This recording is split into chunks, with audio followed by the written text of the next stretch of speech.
তাআলা পর্দা কেন দিলেন? আমাদের মধ্যে একটা প্রজনন দিয়েছেন, তার মাঝে আল্লাহ সুবহানাহু ওয়া তাআলা আমাদের একটা যৌবন চাহিদা শক্তি দিয়েছেন। যেই যৌবন চাহিদাকে কন্ট্রোল করবে কয়েকটি মাধ্যমে, তার একটা হচ্ছে পর্দা। যদি পর্দা না থাকতো তাহলে আমাদের সমাজ পরিবেশ একদম শয়তান পশুতে ভরে যেত। পশু আর মানুষের মধ্যে কোনো সম্পর্ক থাকতো না। একটা মেয়ে রাস্তায় যাবে, ওকে দেখে আপনার একটা কামনা থাকবে, বাসনা জাগবে, একটা ইচ্ছা জাগবে, যেটা আল্লাহ তাআলা আপনার মনে যৌন শক্তি, উত্তেজনা সৃষ্টি হবে। এই জন্য আল্লাহ সুবহানাহু ওয়া তাআলা দুজনকেই পর্দা দিয়েছেন। খানটা একটু এদিকে ঘুরান তো, আপনারা খান, আমি খাবো, ঘুরান। তো পর্দা কত গুরুত্বপূর্ণ একটি বিষয়, শুধু 2-1 মিনিট শুনতে থাকুন। এবার মেয়েরা বলে যে পর্দা শুধু কি মহিলাদেরকে বলা হয়েছে? জি না, পর্দার ব্যাপারে সর্বপ্রথম আগে পুরুষকে ধরেছেন, তারপরে মেয়েদেরকে ধরেছেন। সর্বপ্রথম পুরুষকে আল্লাহ তাআলা ডাইরেক্টলি সম্বোধন করছেন যে পুরুষদের পর্দা আগে, তারপরে দ্বিতীয় লিস্টে মহিলাদের নাম এসেছে। সেটা কিভাবে? বিসমিল্লাহির রহমানির রহিম। قل للمؤمنين يغضوا من أبصارهم ويحفظوا فروجهم ذلك أزكى لهم إن الله خبير بما يصنعون। আল্লাহ সুবহানাহু ওয়া তাআলা সর্বপ্রথমে পুরুষদেরকে নির্দেশ দিলেন, পুরুষদেরকে বললেন ওয়া কুল্লিল মুমিনিনা, হে মুমিন সকল, যারা তোমরা ঈমানদার, হে পৃথিবীর মানুষ সকল, তোমরা কান করে শোনো। কুল্লিল মুমিনিনা ইয়াগুদ্দু মিন আবসারিহিম, তোমাদের চক্ষুকে নিম্নগামী করে নাও, তোমার চক্ষুকে দৃষ্টিনত করো। ইয়াগুদ্দু মিন আবসারিহিম, এবং তোমরা তোমার লজ্জা স্থানের হেফাজত করো, যেটা তোমাদের সারঙ্গা আছে সেটাকে তোমরা হেফাজত করো, কন্ট্রোলে রাখো। যালিকা আযকা লাহুম, এটা তোমাদের জন্য ভালো, এটা তোমাদের জন্য উত্তম পন্থা রয়েছে। ইন্নাল্লাহা খবীরুম বিমা ইয়াসনাউন, আর আল্লাহ তাআলা এ ব্যাপারে অবহিত আছেন। তোমরা কি করবে না করবে আল্লাহ এ ব্যাপারে বেখবর নয়। আগে পুরুষকে অ্যাটাক করলেন, মনোযোগ দেন, আমার দিকে অ্যাট্রাকশন হন, মনোযোগ দেন। আল্লাহ পুরুষদেরকে বলেন সর্বপ্রথম কি ধরলেন? চক্ষুকে নিচু করা। আমার ভাষা বোঝা যায়? বুঝতে পারছেন? তাহলে চক্ষুকে নিম্নগামী করতে হবে। প্রথমে বলা হলো পুরুষকে, পুরুষ তুমি আগে তোমার চক্ষুটাকে নিচু করো, এটা হচ্ছে তোমার জন্য প্রথম পর্দা। আর কেউ যদি চক্ষুকে নিচু করে তাহলে দ্বিতীয়টা অটোমেটিকলি সে হেফাজতে রাখতে পারবে, সেটা হচ্ছে তার লজ্জাস্থান। চোখ কন্ট্রোল করা মানে তার লজ্জাস্থানের হেফাজত করা। চোখ যদি সে কন্ট্রোল না করতে পারে তাহলে দ্বিতীয় কন্ট্রোল করতে পারবে না। এবার কথা হলো, অনেক লোক বলে, আমার কানে শোনা, বলছে আমি পেটি ছেলা দেখলে আমার মনে ওরকম সুরসুরি উঠে না। আমি মেয়ে ছেলে যদি দেখি, একজন বলছে আমি যদি মেয়ে ছেলে দেখি তো আমি দেখলে আমার কোনো ওই রকম সেক্সুয়াল ওই হরমোন ওই রকম কোনো আসেই না, ওটা আমি কিছুই মনে করি না। তা আসলে ও হিজড়া আছে ওই জন্য। এটা প্রত্যেকটা মানুষের যাদের যৌবন চাহিদা আল্লাহ তাআলা তরঙ্গ করেছেন, সত্যি যাকেই আল্লাহ দিয়েছেন, এক কথায় পুরুষকে এটা দিয়েছেন, তাহলে পুরুষকে যখন দিল, মহিলাকে যখন দিল, তার মধ্যে একটা কামভাব জ্বালা সৃষ্টি হবে। এটা আল্লাহর নেচার, আল্লাহ এটা পৃথিবীগত বৈশিষ্ট্য, আল্লাহ এটা বানিয়ে দিয়েছেন। ওই জন্য তো আল্লাহ বললে যখন তুমি রাস্তায় যাবে, মহিলা আগা দিকে পড়লে তোমার চক্ষুটাকে তুমি নিম্নগামী করো, নিম্নগামী করে চলো। তাহলে আল্লাহ সুবহানাহু ওয়া তাআলা চোখটাকে সর্বপ্রথম নিম্নগামী করতে বললেন। এবার আলীকে বিশ্বনবী বলছেন, ইয়া আলী লা তুদবিন নাযারাতান নাযারা, হে আলী, যখন কোন একটা মহিলাকে তুমি ডাইরেক্ট যখন প্রথম চোখ পড়বে, খবরদার একবার দেখে তোমার চোখটাকে তুমি নিম্নগামী করে নেবে, দ্বিতীয়বার চান্স লাগাবে না, দ্বিতীয়বার তুমি দেখার চেষ্টা করবে না। এই জন্য তুমি করবে না কারণ প্রথমটা তোমার জন্য মাপ হবে, কিন্তু দ্বিতীয়টা তোমার জন্য মাপ নয়। প্রথম তুমি এক দেখেছো একটা মেয়েকে, যেমন দেখলে ফট করে নামিয়ে নাও, আর দ্বিতীয় দেখার চান্স নাই। এবার দ্বিতীয় দেখার চান্স নেন। তো একজন মৌলবি বক্তব্য দিতে দিতে একজন হুজুর বক্তব্য দিচ্ছে, বলছে এই ছেলেরা, দেখলে একবারই একটা মেয়েকে চোখ পড়লে একবারই দেখবে, দ্বিতীয়বার দেখার চান্স নাই। তো ওরা 4-5 নতুন ইয়ং জেনারেশন ছেলে, তো ওরা 4-5 বলা বলি করছে, হবে মৌলবি তো কহিলে যে একবার বেশি দেখতে পাবো না। তখন বলছে হ্যাঁ ঠিকই, তবে বলবি ঠিক হয়েছে, একবারের বেশি যখন দেখতে পাবো তো সালা একবারই থেকেই তাকিয়েই থাকবো। তো তুমি নিজের মতন ব্যাখ্যা করলে হবে, একবার তাকালো মানে ওতে কি থাকবে না। যখনই তোমার একবার দৃষ্টিপাত হয়েছে, তৎক্ষণাৎ তোমার চক্ষুটাকে তুমি নিম্নগামী করে নাও, দ্বিতীয়বার চান্স লাগাও না। যদি তুমি দ্বিতীয়বার আবার মেয়েটার দিকে তাকাও, তাহলে তোমার মধ্যে কুমন্ত্রণা আসবে, তোমার মধ্যে শয়তানি তাড়না আসবে, আর যখনই আসবে তোমার ওই তাকাটা গুনহার লিস্টে যাবে, অর্থাৎ তোমার নামটা গুনহার লিস্টে যাবে, তুমি পাপী হবে। কিন্তু প্রথম দৃষ্টি যদি চলে যায়, তাহলে তুমি ওখান থেকে রিটার্ন ফিরবে। তাহলে আল্লাহ বললেন, আলী রে, তখন ওটা তোমার জন্য গুনাহ হবে না। একজন হুজুর ছাত্র আপনার শিক্ষককে জিজ্ঞাসা করছে, হুজুর, আমি তো এমন একটা ছেলে, আমার তো রাস্তায় চলতে গিয়ে একটা মেয়ের দিকে তাকায়, তো মেয়েটাকে তাকাতে নিম্নগামী করতে পারছি না, শয়তানি ওয়াসওয়াসা পড়ছে, এই জন্য আমি নিজেকে কিভাবে কন্ট্রোল করব। তখন ওই হুজুর বলছেন, বেটা রে, তোর চক্ষু মেয়ের দিকে যাচ্ছে, তার মানে তোর মধ্যে ভেজাল আছে, তোর ভেজালটাকে মারি কিভাবে তুই শোন। তোকে আমি 2টা কাজ দেব। একটা কাজ দেব, যে কাজটা যদি করতে পারিস তাহলে তোর আমি ফলাফল, তুই কেন তাকাচ্ছিস আর তুই আবার পরে তাকাবি না, এটা আমি তোকে দেখিয়ে দেব। এবার ছাত্র বলছে, বলেন উস্তাদ কি করতে হবে?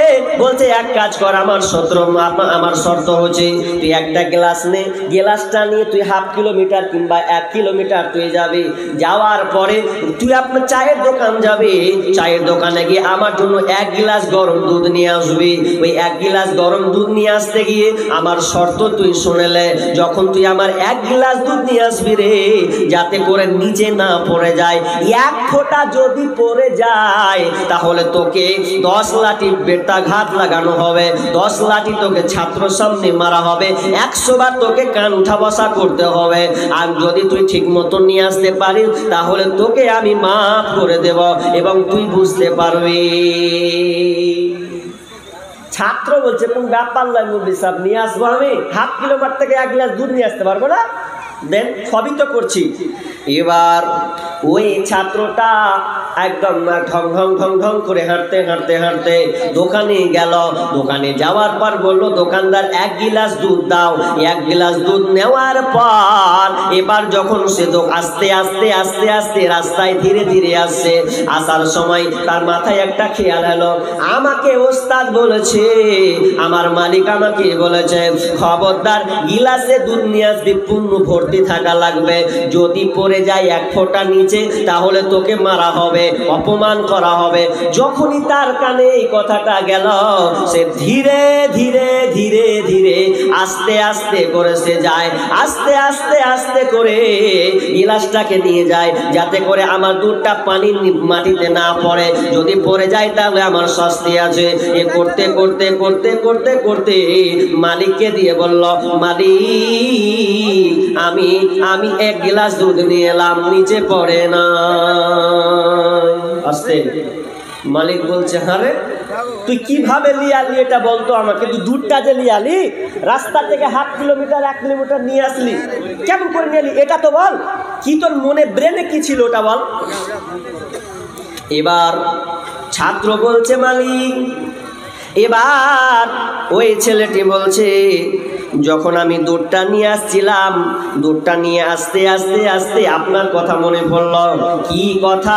যদি আমার 1 ফোঁটা দুধ নিচে পড়ে তাহলে আমাকে 10 লাঠি বেত্রাঘাত লাগানো হবে, 100 বার কান উঠা বসা করা হবে। এই জন্য আমি আস্তে আস্তে ধীরে ধীরে নিয়ে আসি।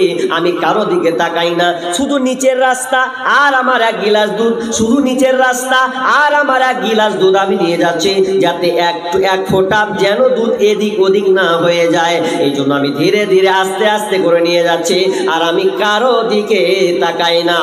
আর এই করে আমি আপনার কাছে হাজিরি করলাম। এবার উস্তাদ বলছেন, মালিক বলছে, বেটারে তোর আশাটা কত সুন্দর ছিল। দেখ, তুই যখন দুধটা আনছিলি রে, তখন তুই বারবার ভাবছিলি আমার কথা, যদি পড়ে যায় মার খাবো, যদি পড়ে যায় অপমান করা হবে। এই জন্য তুই ভয়ে ভয়ে নিয়ে আসছিলি। এবার বেটা শোন, তুই যখন বললি মেয়েটার দিকে আমার নজর বারবার পড়ছে, যখন তুই রাস্তা দিয়ে যাবি, রাস্তার যাওয়ার সময় যখন তোর চোখটা নারীর দিকে পড়ছে, তখন যদি এই কথাটা ভাবতে, আমার মালিক আমার স্রষ্টা হচ্ছেন আল্লাহ, সেই আল্লাহ আমাকে 7 আসমান থেকে আমাকে দেখছেন, আর আমি যে মেয়েটিকে যদি তাকাই তাহলে আমার জন্য রয়েছে জাহান্নাম। যখন আমি জাহান্নামে ধরা পড়ে যাব, দাও দাও দাও দাও করে আমাকে জ্বলতে হবে, জাহান্নামে পড়তে হবে। এই ধারণা তুমি রাস্তা দিয়ে যদি চলো, তাহলে তুমি মেয়ের দিকে দ্বিতীয়বার দেখার তুমি সুযোগ রাখবে না। দেখেন আজকে মেলা বসেছে না, মেলাতে আসা যায় না, ওখান থেকে রাউন্ড করতে করতে ঠেলতে ঠেলতে আসতে হলো। ছেলে মেয়ে একাকার, ও ছেলে মেয়ের দিকে তাকায়, মেয়ে ছেলের দিকে তাকায়। কেন গো? তার মানে ওর আখিরাতের ভয় নাই, আল্লাহর ভয় তার মধ্যে নাই, যে আমাকে নিম্নগামী হতে হবে। মা বোন, মায়েরা কোন দিকে আছে? ডান দিকে না বাম দিকে? ডান দিকে নাকি? ডান দিকে। মা বোন, এবার আপনারা কান লাগান। ছেলেদেরকে বললাম, এবার তোমাদেরকে আমি এবার আয়াত শোনাচ্ছি, তোমরা পর্দা করবে কেন? কারণ পর্দাটা হচ্ছে নিজের একটা সম্পদ। বলেন, একটা সম্পদ। এই জন্য তোমাকে নিজেকে, তোমার আব্রুকে নিজেকে কন্ট্রোল করতে হবে, নিজের সম্পদ নিজেকেই হেফাজত করতে হবে। এই জন্য আল্লাহ সুবহানাহু ওয়া তাআলা বলছেন, ওয়া কুল্লিল মুমিনাতি ইয়াগদুনা মিন আবসারিহিন্না ওয়া ইয়াহফাযনা ফুরুজাহুন্না ওয়া লা ইবদিনা জিনাতাহুন্না। আল্লাহ সুবহানাহু ওয়া তাআলা বলছেন, নবী হে, আপনি ওই মুমিনা নারীদেরকে বলে দেন, আমি কি করবো? ঘুরাবো? দিমাগ খেয়ে মুমিনা নারীদেরকে আপনি বলে দেন, মুমিনা নারীদেরকে আপনি বলে দেন, তারা যেন, এগুলো আমাকে ডিস্টার্ব খুব হয়, সব চালিয়ে দেন। একটা বক্তব্য বিষয় বলতে গিয়ে যেমন বিষয়টা করবো, তো কি করে করবো রে ভাই? وَقُلْ لِلْمُؤْمِنَاتِ يَغْضُضْنَ مِنْ أَبْصَارِهِنَّ وَيَحْفَظْنَ فُرُوجَهُنَّ وَلَا يُبْدِينَ زِينَتَهُنَّ।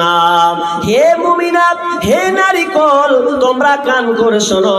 আল্লাহ সুবহানাহু ওয়া তাআলা এবার তোমাদেরকে বলছেন, তোমরাও তোমাদের চক্ষুকে নিম্নগামী করে নাও, তোমরাও খবরদার পুরুষের দিকে তাকাবে না। তুমি যখন রাস্তায় যাবে রে, তোমার চক্ষুটাকে তুমি নিম্নগামী করে চলবে। ওয়াহফাযনা ফুরুজাহুন্না, এবং তোমরা লজ্জা স্থানের হেফাজত করবে, তোমরা নিজের শরমগাহকে তোমরা হেফাজত করবে। কুল্লিল মুমিনাতি ইয়াগুদুনা মিন আবসারিহিন্না ওয়া ইয়াহফাজনা ফুরুজাহুন্না ওয়া লা ইবদিনা জিনাতাহুন্না, এবং তোমাদের জিনাতকে কন্ট্রোলে, তোমার জিনাতকে তুমি ঢেকে রাখবে, তোমার সৌন্দর্যকে তুমি বহিঃপ্রকাশ না করবে। ইল্লা মা যাহারা মিনহা, কিন্তু যদি যেগুলো সাধারণ প্রকাশমান পাবে ওগুলো ছাড়া। তুমি যখন বাসে উঠছো, বাসে উঠতে গিয়ে তোমার কাপড়টা একটু সরে গেছে, সোজা করে নাও। তোমার হাতটা বেরিয়ে গেছে, তোমার হাতটা কন্ট্রোল করে নাও। যদি সাধারণ প্রকাশমান ছাড়া তোমার সমস্ত শরীরকে তুমি ঢাকবে। ইল্লা মা যাহারা মিনহা ওয়ালিয়াযরিবনা বিখুমুরিহিন্না আলা জুয়ুবিহিন্না, এবং তুমি তোমার মাথা থেকে তোমার ওড়নাটাকে বক্ষদেশ পর্যন্ত, বক্ষ গলা পর্যন্ত, একবার মানে বুক পর্যন্ত মাথা থেকে নিয়ে পুরো কাপড়, তোমার ওড়নাটাকে, তোমার কাপড়টাকে তুমি ঢেকে নেবে। এটা মেয়েদেরকে আল্লাহ বললেন সুন্দর করে ঢেকে নাও। একতলাফি মশলা কিছু আছে, ওটা ব্যাকিং রাখলাম। তাহলে মেয়েদেরকে পর্দা করতে হবে। কেন করতে হবে গো? কারণ এটা হচ্ছে একটা ঢেকে রাখার বস্তু, এটাকে ঢাকতে হবে। আপনাকে একটা আমি উদাহরণ দিই। আপনি একটা জায়গায় আপনি খেতে বসেছেন, সবাই মিলে খাবেন। কে কে আছে উদাহরণটা কান লাগান। আপনি আছেন, আপনার আব্বা আছে, আপনার শ্বশুর আছে, আপনার ছেলে আছে, আপনার শালা আছে, আপনার বন্ধু আছে। এ কটা লোক আপনারা খেতে বসেছেন। খেতে বসে খাবারটা কে দিচ্ছে? তো বিবি। কান লাগান। খাবারটা কে দিচ্ছে? আপনার স্ত্রী, আপনার বিবি আপনাকে খাবারটা দিচ্ছে। এবার খাবারটা যখন দিচ্ছে তখন তারা এক একটা ধারণা কিন্তু নিয়ে থাকবে। কিভাবে দেখেন, আপনার স্ত্রী পরিবেশন করছে খাবার, আপনি এখানে বসেছেন, আপনার পাশে আপনার ছেলে আছে, তার পাশে আপনার আব্বা আছে, তার পাশে শ্বশুর আছে, শালা আছে, এদিকে আবার বন্ধু আছে। এবার সবাই মিলে আপনারা খেতে বসেছেন। পরিবেশন কে করছে? তো আপনার বিবি যখন ভাতকে পরিবেশন করছে, পরিবেশন করার সময় আপনি দেখছেন, আপনি যখন তাকাচ্ছেন কে খাবার দিচ্ছে? তো বলছে বিবি। এটা আমার প্রাণের বিবি। তার পাশে আছে আপনার ছেলে, আপনার ছেলে দেখছে মায়ের নজরে, এটা আমার মা, এটা মা আমাকে খাবার দিচ্ছে। তার পাশের জন যাচ্ছে আপনার আব্বা, তার মানে উনার শ্বশুর। তখন ভাবছে আমার শ্বশুর মা আপনার কিনা বৌমার নজরে দেখছে। তার পাশে জন আছে কে? আপনার নিজের আব্বা, তার আব্বা দেখছে বেটির নজরে, এটা আমার বেটি আমাকে খাবার দিচ্ছে। আপনার কিনা তার পাশে কে আছে? তো তার পাশে তার ভাই আছে, তার মানে আমার শালা আছে। আমার শালা কোন নজরে দেখছে? তো নজরে দেখছে সে আমার বোন, সে দেখছে বোনের নজরে, সবাই আপনার নজরে দেখছে। এবার বলেন তো, বন্ধুও তো খাচ্ছে, বন্ধু কোন নজরে দেখছে? হ্যাঁ, বন্ধুটা কোন নজরে দেখছে আপনার বিবিকে? এবার মনে মনে বলছে, বন্ধু আহে তুই বন্ধু কেমন বহু পালি হ্যাঁ, তুই এত সুন্দর বউ পেয়েছিস, ওই বউটা তোর না হয়ে যদি আমার হতো। মনে তাড়না দিবে কি দিবে না দেবে। এই জন্য পর্দাটা কত গুরুত্বপূর্ণ বন্ধুরে। খবরদার বিবিকে ওপেন করিও না, ওকে ঢেকে রাখো। বিশ্বনবী বলছেন আলমারআতু আওরাতুন, আলমারআতু আওরাতুন, মেয়ে হচ্ছে ঢেকে রাখার বস্তু, নারী হচ্ছে ঢেকে রাখার বস্তু, ওকে ঢেকে রাখতে হয়। যেমন আপনি সোনা চাঁদিকে সুন্দর করে আপনি ঢেকে দেন, ঢেকে দেওয়ার পর আবার ওকে তালার উপরে তালা মারেন। কেন মারেন? যাতে মাল দামি জিনিস চোখের নজর লাগতে পারে, চোখের নজর মানুষের আসতে পারে, যাতে চুরি করতে না পারে, তার ভাবনাটা যেন না থাকে, এই জন্য তাকে তালাবন্দি করা হয়। ঠিক তেমনি ভাবে বিশ্বনবী বলছেন নারীরা হচ্ছে ঢেকে রাখার বস্তু, ওকে ঢেকে রাখা হয়। ফায়দা খরাজাত ইস্তাসরাফাহাশ শাইতান, যখন নারী বাড়ি থেকে বের হয়ে যায় তখন শয়তান পুরুষকে আপনার দৃষ্টিটা, তার নজরটা শয়তানি কাম ভাবনার উপরে ফেলে দেয়। যদি কোনো নারীর দিকে তাকায় তাহলে ওই নারীকে সৌন্দর্য রূপে গড়ে তোলে। আর যখন পুরুষটা যখন দেখে বারবার বলে বেটিটা কার, মাল একখান গেল বে, ও মনে মনে তাড়নাটা নিবে এটা। এই জন্য বলছেন, এ খ্যাপা পাগলার দল, মেয়ে আছে স্ত্রী আছে, ওকে ওপেন করিস না, ওকে ঢেকে দে, ঢেকে রাখতে হয়। কিন্তু আমরা ঢাকবো কোথা? উল্টা পাল্টা তো হয়েছে আজকে, হয়নি? জামানা বহিঃপ্রকাশ, মেলাতে দেখেন ওগুলো কার মেয়ে, ওপেন চলছে। রাস্তায় কার মেয়ে? আপনার মেয়ে। পোশাক আশাক কিনতে যায় কোথায়? তো আপনার মেয়ে, আপনার পছন্দ হয় না, ওজন একটা গাজার লেগে